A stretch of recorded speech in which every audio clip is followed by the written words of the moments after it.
Assalamualaikum everyone. I'd like to share with you this presentation regarding global citizenship. So what about global citizenship? And I think during your seminar, our seminar with the founder of Peace Education in the Philippines, Dr. To Suihin, as well as Dr. Virginia Kawagas, they mentioned global citizenship as one of the petals of peace education. So what about this? So the question, what is a citizen? Then according to Mr. Dictionary, a citizen is a native or a naturalized member of a state or nation who owes allegiance to its government and is entitled to its protection. So this is to distinguish from alien. Okay? Then according to American Heritage Dictionary of English Language, a citizen is also a person owing loyalty to and entitled by birth or naturalization to the protection of the state or nation. And I think that's self-explanatory. Native. So now, what is citizenship? Or being a good citizen? According to Dalai Lama, our prime purpose in this life is to help others. And if you can't help them, at least don't hurt them. So ang ganda, no? Our prime purpose, once again, in this life, according to Dalai Lama, is to help others. And if you can't help them, at least don't hurt them. Okay? Then the personal responsible citizen citizenship involves being good, responsible, law-abiding member of the community. So trabaho, we have mag-work, then bayad sa mga taxes natin, sundin ang mga batas, being a good citizen, magboto, the right of suffrage. Then when it comes to mga kagamitan, pwedeng recycle in order to help our environment. Then gives blood, kaya nga may mga blood donor tayo. Then lends a hand in time of crisis. Then contribute to a food drive. Then you can donate money or time.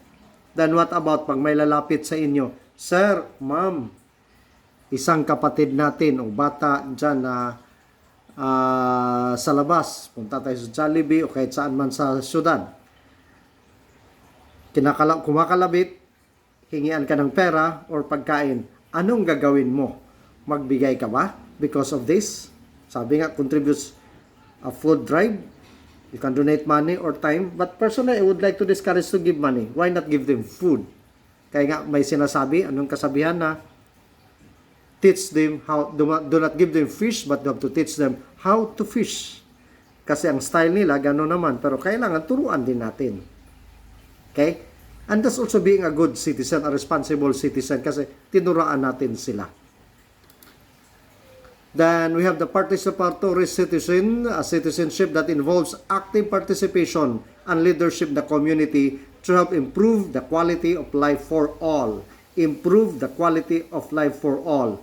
Participates in a community organization or the improvement efforts, then organizes community efforts to care for people in need, promotes economic development, cleans up the environment, supports the arts. Kaya nga, all of us are encouraged to do this as participatory citizen. Siguro ako as your professor, napansin ninyo, kahit saan-saan involvement ko, very involved ako sa aming simbahan, of course. That's community. Then I have a lot of organization. Member pa ako ng Philippine Navy Reserve. Kasi that's one way of being participative as a citizen in order to help others. So yung iba na wala pang pakialam kasi sinabi, teacher man ko, lahat-lahat ginawa ko naman. But what about extend your hand to the others? Not only to your student, but to the community or to the whole world. Then, helps organize food drive. So, ito yung palagi, yung food drive. Then, we have the transforming citizen. Citizenship involves the responsibility to question and change the system when it is unjust or ineffective. Kaya nga, yun yung transforming citizen naman. Question the system. And I think here, the system, especially in our Philippine politics, may problema. Okay, so we question.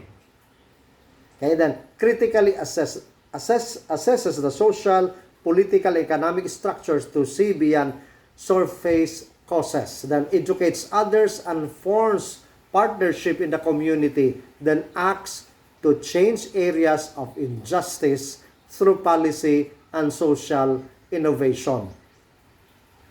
In your research, you can do this. Okay? Then, especially, magiging policy yung research mo in your LGU, barangay, or in the town. So, malaking tulong din. Malaking ambag natin yan. Then, explore why people are hungry and acts to solve root cause. Kaya nga, president of the non-government organization. So, marami tayong mga NGO ngayon. So, tinitingnan nila, nag-aaral sila, bakit gutom ang mga tao? Ine-explore nila yon at binigyan nila ng solusyon. Ano yung dahilan? Bakit pobre sila? Sa Pilipinas, anong sabi? Bakit pobre? Alam natin, sabi ni Tatay Digong, there is so much problem in this country. I hate drugs than the corruption. Umalis na lang siya, nandyan pa rin. Kasi it's in the system. So, to be a transforming citizen, we have also our own role. Not only the president, not only the political leaders na magagaling, pero tayo in our little way, especially tayo mga teachers, we have our role in educating people. Okay? Then what about a global citizen? Sinasabi dyan, the world is my homeland. I am a global citizen. The world is my homeland. Then, what are the world on global citizenship? Tingnan niyo dyan, kasulat. Why is global citizens needed in education? So may mga tanong, the global citizen is someone who, anong isasagot mo dyan? The global citizen helps young people to, especially nowadays, nalulong sa mga sa social media ang ating young people, especially tayo mga teacher. Then, what about global citizenship? Okay? Then, do I participate actively in educating people, especially young people? So, yun yung challenge sa ating lahat. Then, how do we become a global citizen?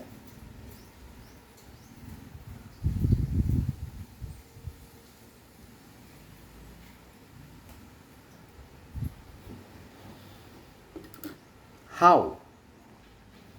Are you a global citizen? That's a question. What do you think?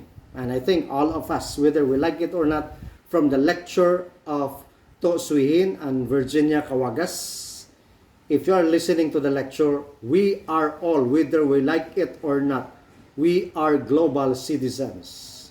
Then to be a global citizen, ito yung dapat tandaan, you must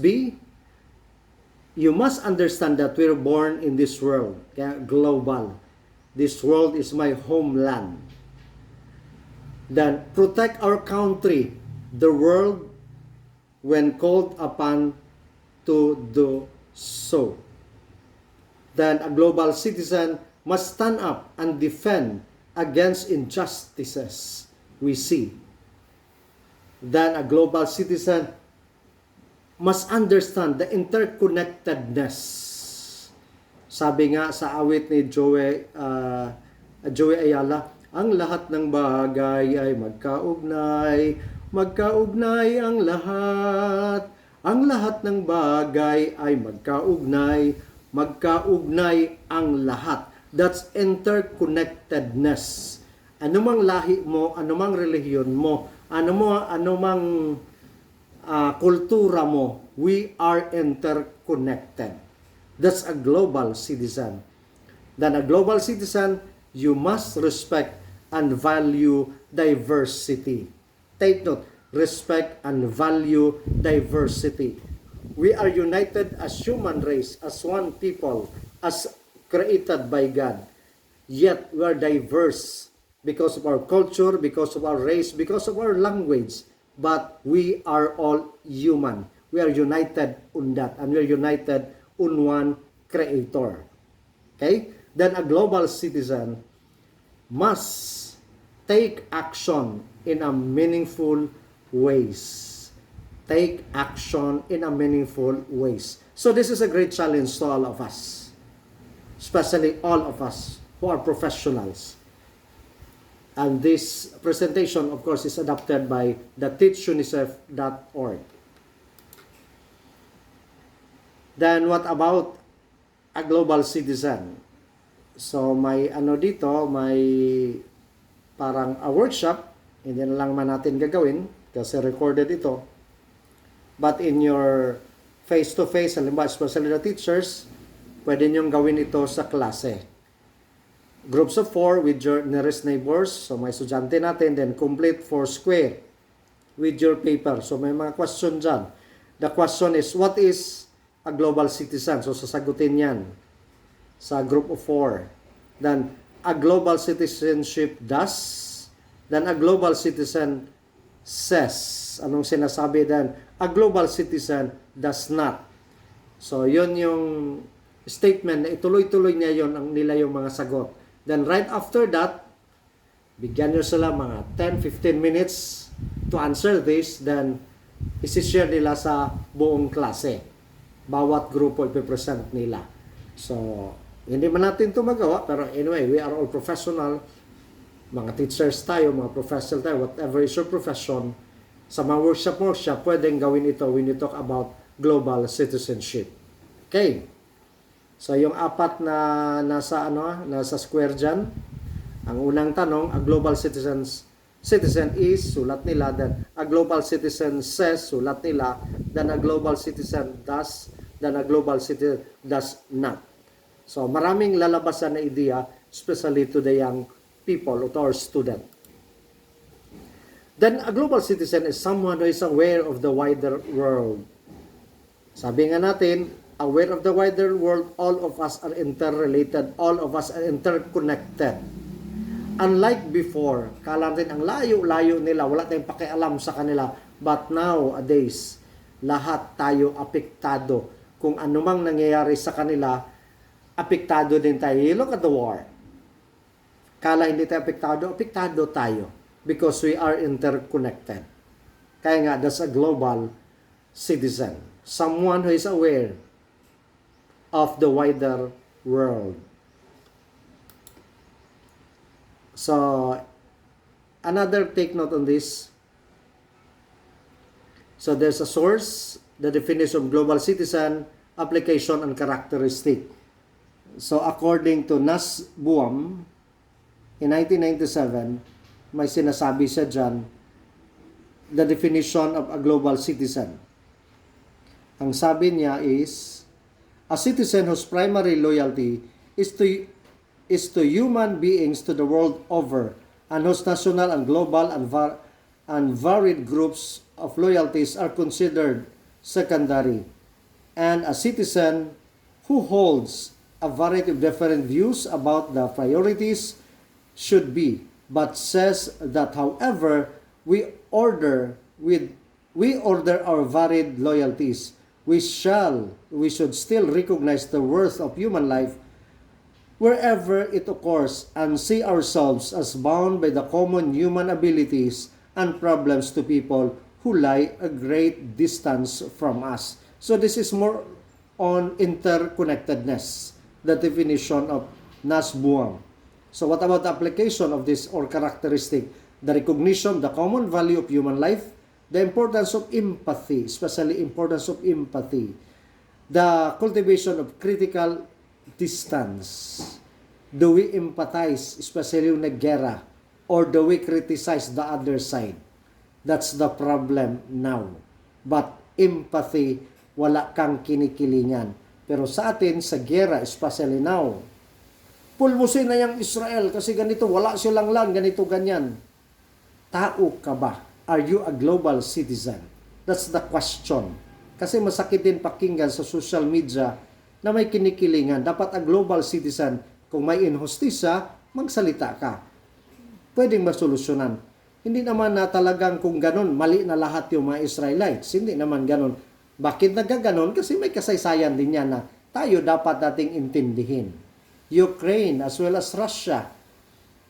Friendship man yan sila dati, ama at anak man yan sila. Pero tingnan natin yon. Of course, there are injustices. Pero ang punto dito sa characteristic of this definition ni Nussbaum is the importance of empathy and the cultivation of the critical distance. Then recognition also, of course, the value of life. And I think naintindihan natin yon. Then a global citizen conserve resources to prevent the global consequences of overuse, especially this one. Tingnan natin yung matrix dyan. Then, is educated about the sources of food, clothing, and other products that he or she buys. Okay? Ano yung mga products binalit natin? Pagkain, saan galing? Kaya nga, sabi natin, dapat educated about the sources of food, clothing, and other products na binibili natin din. Helps people locally and globally. That's a global citizen. Then acts to protect the environment. Take note, acts to protect the environment. Then next is, when it comes to value diversity, learns about the different cultures. So ito yung tandaan natin ha, especially sa atin, we have a lot of cultures, magkaibang kultura natin. Even the Bangsamoro, you have 13 tribes. So iba-ibang kultura yon. You have to learn about the differences and appreciate them. Okay, their culture. Then welcomes all types of people into the community. So wala dapat pabor-pabor, wala dapat kilik-kilingan. We have to welcome everyone to be a global citizen. Then stand up against prejudice and social cruelty. Take note, stand up against prejudice and social cruelty. Especially now, nangyayari sa ibang bansa. Then joins campaigns or groups that protect rights. Sir, kailangan bang mag-aktivista? Pwede naman siguro, pero wag lang yung sobra-sobra na you go against to the government. So, iba na yung pananaw mo rin sa global citizenship. Yung mga ideologies maging extremist ka rin. Kaya nga marami extremist ngayon because of the ideologies. Ang tanong, are they a global citizen? O baka paninira yon. So dapat yun yung titingnan din natin. Okay? So yung apat dyan, understand the interconnectedness, values the diversity, then the challenges and the injustices, then taking action. That's a global citizen. So in addition, a global citizen means a group of people from different country, ethnic, cultural, color, religion, and belief. They live in a community and share their feelings, knowledge, human rights among themselves are called global citizen. So, malinaw ito ha? Group of people, different country, different ethnic, cultural, religion, or belief. Sa atin, halo-halo yung ating kultura dito. Of course, we have a brown race, isang kulay natin. And of course, we have a lot of religion here in the Philippines. So, yun yung titingnan natin. Okay? Na global citizen tayong lahat. Then, where do we begin? This is a question. Live as if you were to die tomorrow. Learn as if you were to live forever. That's according to Gandhi. In order to answer the question, where do I begin to tell the story? So, where do we begin? So si Gandhi, sabi niya, live as if you were to die tomorrow. Learn as if you were to live forever. Kaya nga, fight fear, get the facts. So that's paalam natin kung paano natin maumpisan. Ang dami. In our own little way, not only sa sinabi ni Gandhi, we can do something. We can begin itong tinatawag nating to be a global citizen. Then, what about the qualities to become a global citizen? Na binanggit na natin ito, but once again, number 1, respect the fellow humans regardless of race, gender, age, religion, or political views. Take note, ha? What about gender? Sir, what about LGBTQ+, etc.? Diba ang gender, sir? Ano lang man? Anong gender? Babae, lalaki lang? And there's no such thing as pangatlong gender, the third sex, or sex or gender. So, well, sabi nga, we have to respect those people. Ang edad man, of course, tigulang man siya, mabata man siya, kailangan ng respeto din. And especially religion. Kasi when you talk about religion, marami pa rin tao na hindi global ang paningin. Mga exclusivist mag-isip. Marami-rami pa yan sila. Sana hindi tayo yon. Whatever is our religion, we have to respect other religion. You don't have the right to condemn. You don't have the right to mock other religion. At wala kang karapatan na sabi, hindi ka maligtas kasi hindi ka ka-religion namin. That's very bad. Hindi ka global citizen. Wala kang respeto. Take note. Then another qualities of global citizen is appreciation for diversity and multiple perspective. Ayun. Whether we like it or not, we are diverse. Iba't ibang perspektibo din ang mga tao. So, i-appreciate lang natin to be a global citizen as one of the quality.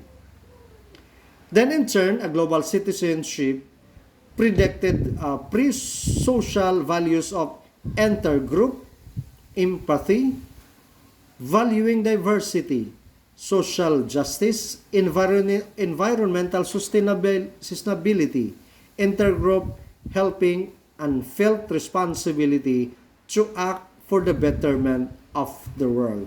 So yun. We have to act especially for the betterment of the world if you want to begin as a global citizen.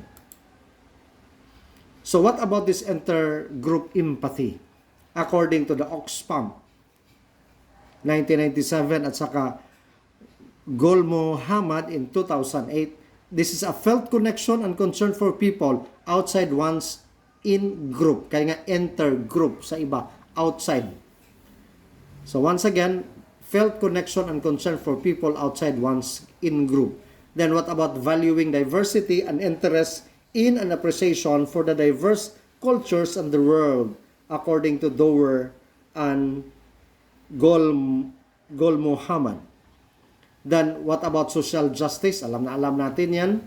Attributes or attitudes concerning human rights and equitable and fair treatment of all humans. Kaya nga, giving due what?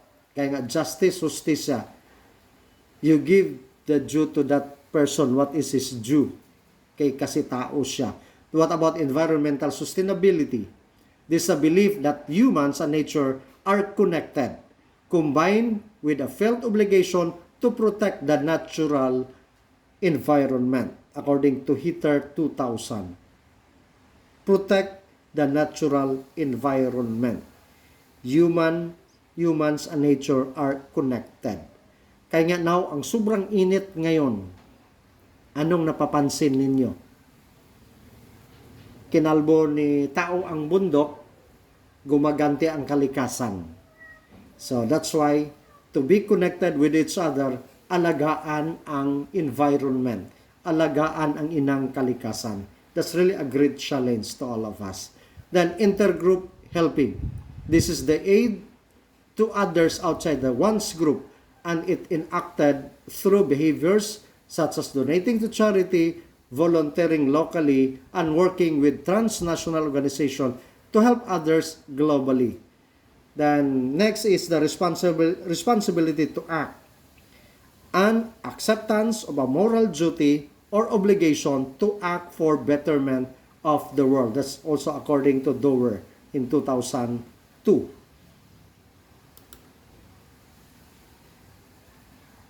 In addition, why global citizenship? Yun yung tanong. Because the world we live you live in is unfair, unequal, and unsustainable. So that's why ito yung titingnan natin bilang mga tao as a global citizen. Then, global citizenship promote the challenging and changing of this. Then, we live in a diverse society, and global citizenship gives people the tools to counter the ignorance and intolerance within it. Kaya nga maganda yon yung naka-attend ng seminar with To Suihin. Kaya nga kung pasalamat tayo dyan, we have the international speaker about global citizenship. And I think meron din kayo, kung napansin ninyong binigay ko sa inyo yung kanilang mga presentation, paki-review. Kasi the one I'm talking is related to their discussion during our seminar. Then we live an interdependent world, and a global citizenship encourages us to recognize our responsibilities towards others. Recognize our responsibilities towards others. Then we live in a rapidly changing world, and global citizenship is about flexibility, adaptability, as well as about positive image of the future. Okay? Next is, a global citizenship acknowledges that we have a power as individuals. Each of us can change things, and each of us has choices about how we behave. Then individually and collectively, we can make a difference. You and I can make a difference to be a global citizen. Then, in addition of the characteristics of a global citizen, the curiosity about the world. Okay, take note. This, in addition of the characteristics of global citizenship, is curiosity about the world. Open-minded about what there is beyond the world you know. The interest in learning about the different people, cultures, ways of thinking, history, geography, and the wonders of the world.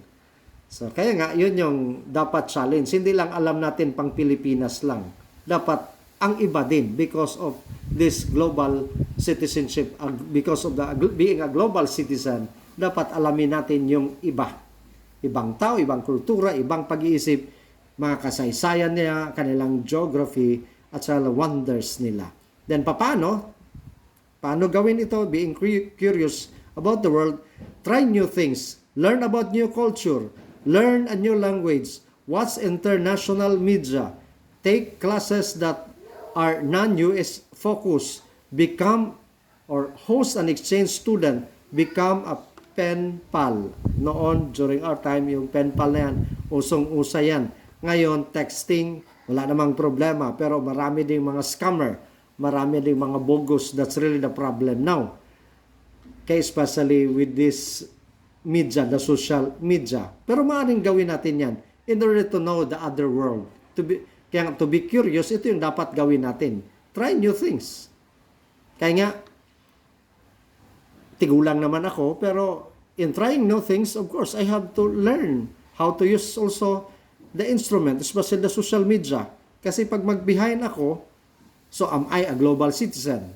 Pag behind ka, hindi ka marunong mag-on ng computer mo, hindi ka marunong mag-record, hindi ka marunong maggawa ng PowerPoint presentation, tapos teacher ka, naluko na. That's the point there. Okay, wala yan sa edad-edad. We can learn new things. Okay? Then second, characteristic, the hobbies and interests with international elements. What about these hobbies and interests of the international element? Try a hobby or interest that people from other parts of the world or other cultures also practice. cooking, fencing, music, dancing, sa sports. Halimbawa, the soccer, hindi yan pang Pilipinas. The basketball, ina-adapt natin. That's a hobby. Singing, of course. Then cooking, ngayon, mga tao, the young people, because of this mga Korea-Korea na yan, ayan, sinusunod. Ang mga pagkain yan, sinusunod, kinakain din. At least, that's one way na global citizen ka. Then, paano din gawin? In addition, study at chosen hobby, take classes, study abroad, travel overseas, eat, dance, or craft the international businesses, restaurant, the civic group, etc., etc. So, yun ha. Dapat tingnan yun. Kung may access ka o may pagkakataon ka pa, study abroad, travel overseas, at least ako, kahit na pobre ako, kapunta ako ng Cambodia, nakapunta ako ng Thailand, so therefore, at least, mayroon din tayong ipagmalaki.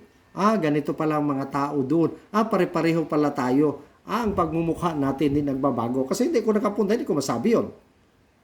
Ang mga sayaw nila, mayroon din silang mga ganito. Uy, magkaugnay tayo. Kita natin?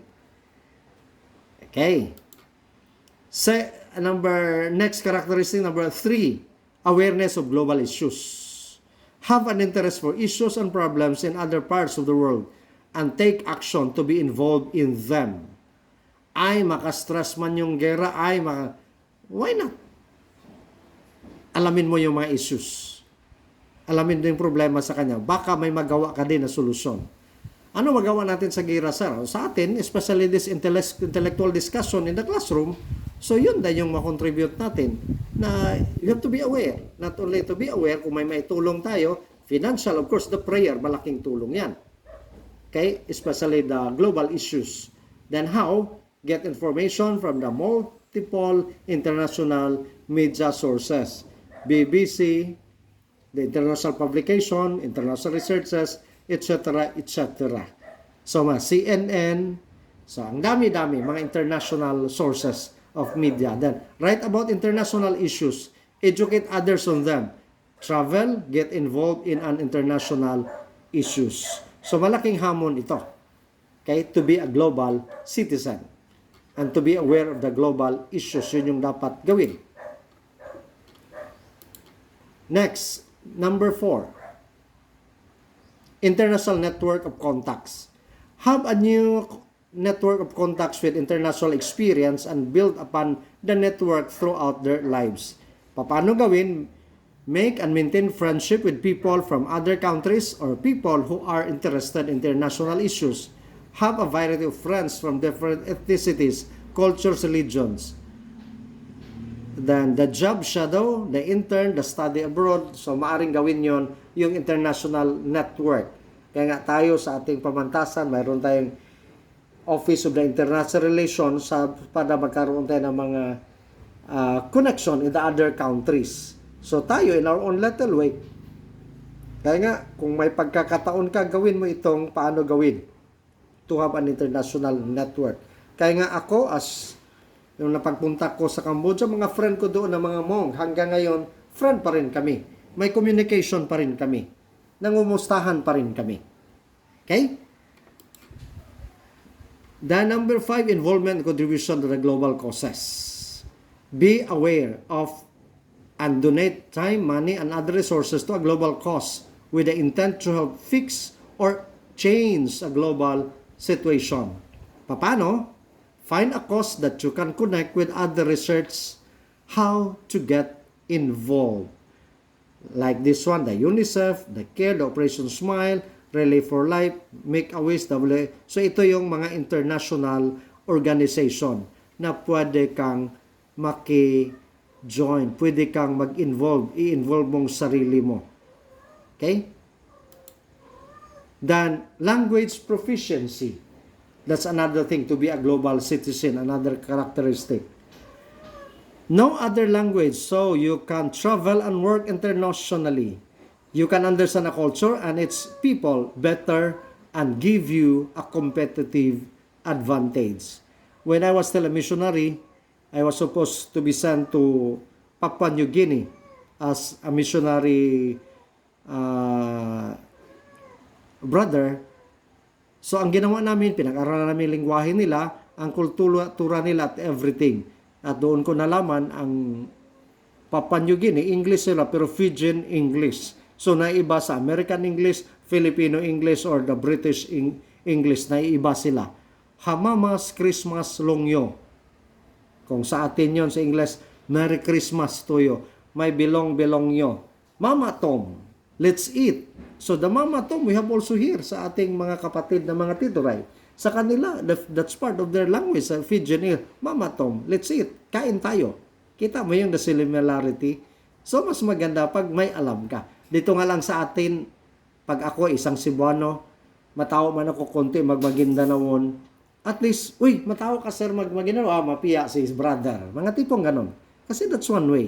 Sa atin lang yun. How much more? And of course, when I visited Thailand and Cambodia, ito lang din pagmamalay ko bilang Pilipino, mas magaling tayo mag-English sa kanila. That's the reality.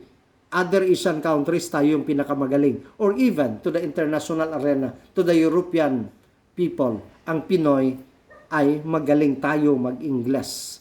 Kahit na barok-barok tayo sa Pilipinas, pero pagdating doon, feeling ko, pagdating ko, uy, ang galing ko pala, no? Kasi sila hindi sila magaling. But well, siguro that's pride. Pero sa totoo lang, ang Pinoy talagang naiiba. Then how? Itong language proficiency, take language classes or use Rosetta Stone, then practice with native speakers, read and watch media in other languages. Kaya nagalit-salit ang DepEd. Sabi na ang Korean gawing elective daw sa DepEd na naloko na. Hindi pa nga maalam sa ating wikang Filipino, tapos mag-Korean na as elective, nabuang na. That's also the problem of nasubrahan na ba ang global citizenship ba? Hindi pa master ang Filipino na nandoon na mag-foreign kuha na sila. Gawing elective. Buti na lang hindi natuloy yon. Kasi ang mga young people daw talagang ang Korean teleserye ng mga Korean hanggang ngayon ha, nabuang pa rin. Saka yung iba sa inyo, buang pa rin yung mga teleserye sa Korea. Yung mga Korean. Tama ba? Alam ninyo yan. Number 7, the cross-cultural appreciation and adoption. Develop an ability to adapt a different people, cultures, and accept differences. Then, paano? Know the language, try the food, examine why there are differences. And I think tayo mga Pinoy, madali natin to gawin. Okay? Lahat ng mga characteristic of being a global citizen. Then the way of thinking. Global way of thinking. That's another characteristic. Look at the problems from other countries' points of view. How? Research the global issues from other perspective. Live in another country. Get news from international sources. So nabanggit na natin to kanina. Live in other country. Sabi ko nga, kung may pagkakataon sana, kung bata pa ako ngayon, I have to go there to Cambodia or to Thailand. Kasi ang sweldo nila as teacher, hindi matatawaran. Pero dito sa atin, parting gamaya og sweldo. But well, that's being parang a comparison. Problema nila, problema natin, nagdepende din yan. But that's being thinking, a global way of thinking. Then international experience, international travel experience as a number 9 characteristic. Go out and see the world and share it with others in a way that benefits them. Kaya nga, ito nang sinasabi ko. When I was in Cambodia, at least nakapunta ako doon for more than a week. In Thailand, for more than a week. So, therefore, may masasabi tayo. Hindi naman ito paghambog. But this is one way of being a global citizen. One of the characteristic. Tama ba ako? Ano sa palagay ninyo? Hindi pahambog yan ha. At least nakapunta ako. Kaya yung iba nakapunta, when they share, when they talk to other people, of course, maging bahagi na nabukang bibig sa kanila. Okay, especially in meeting, in dealing with others. Then how? Travel often, then international trips, then may mga exchange programs, especially kayo mga bata-bata pa na kaya pa. The number 10, international education experience. That's another characteristic. Study in other countries to enhance our global perspective and perception of the world. And of course, how is to study abroad or work study programs than the international universities, doon ka mag-aaral. when I was still young and handsome, when I was still in the Notre Dame University, I attempted to apply to go to Canada yun as a student. Kasi mayroon silang study program and bring your family. So I attempted, I passed the exam, but the problem, nung in-interview na kami, hiningaan ako ng show money, na milyon-milyon man yun, wala, palpak tayo, kay pobre man tayo. Sabi, sir, kung wala ka, may collateral man, sir. Land title and the rest of your property. So, wala man tayo doon, so wala. But, well, pag may magkakataon, kahit na medyo may edad na, pwede pa rin. Okay? Okay. 11, international work experience. Of course, that's another characteristic. Work and learn internship in other countries so that you can better understand other cultures, language, and environments. So how internship, work, study program, job exchange program, then work for international company, organization, and charity. Kaya yung iba, I think sa inyo, yung iba sa inyo, mga NGO worker, mga international worker, that's one way of being a global citizen. Then sharing international experience, kagaya sa mga pinangdaldal ko, kasi at least nakapunta din ako sa ibang bansa. Then become part of the organization of the entire focus, share your pictures, ideas, experiences with family and friends, educate others about the fallacies and of stereotypes. Sayang, hindi ko napakita yung mga picture ko sa ibang bansa with other people. Then paano? Volunteering, activist work, study abroad, written or visual presentation, as guest speaker. Then sa Oxfam, one of the international organization, mayroon din siyang sinasabi na characteristic of a global citizen. More or less, they are interrelated, pero magkaiba lang yung pagkasabi. A global citizen, according to Oxfam, is aware of what wider world and has a sense of their own role as a world citizen, then respect the values diversity, so pare-pareho sa binanggit din natin, then understands how the world works economically, politically, socially, culturally, technologically, and environmentally, then challenges injustice, participates in and contribute to the community from a local to the global, then is willing to act to make the world a more equitable and sustainable place, take responsibility for their actions. If you notice what we discussed in the previous slides, pare-pareho din sa sinabi dito sa Oxfam characteristic of global citizen. Then how to practice being a global citizen. So another, parang group project. So it's up to you how to practice. So thank you very much for listening. I hope you learned something. God bless everyone. This is your friend, Brother Joe Ars, OCDS, Dalaygon ang Diyos.